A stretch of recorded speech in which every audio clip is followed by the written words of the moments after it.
আমি তোমাদের একটা নতুন পদ্ধতিতে আজকে গুণ শেখাবো। এই যে 105 গুণ 107 পদ্ধতিটা কীরকম? সবসময় 100 থেকে ধরতে হবে। 105 থেকে 100 বাদ দিলে কত হবে? 100 থেকে 105 বাদ দিলে +5, 107 থেকে 100 বাদ দিলে +7। তাহলে কি হলো?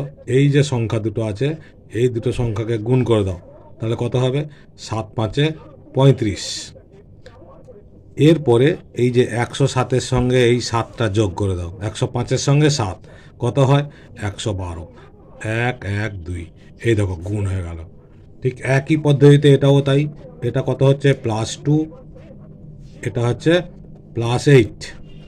তাহলে এটা গুণ করলে কি হচ্ছে? 8 2 16। এবার এটা যোগ করে দাও, কত হবে? 110 হয়ে গেল আমাদের অঙ্ক। ওকে।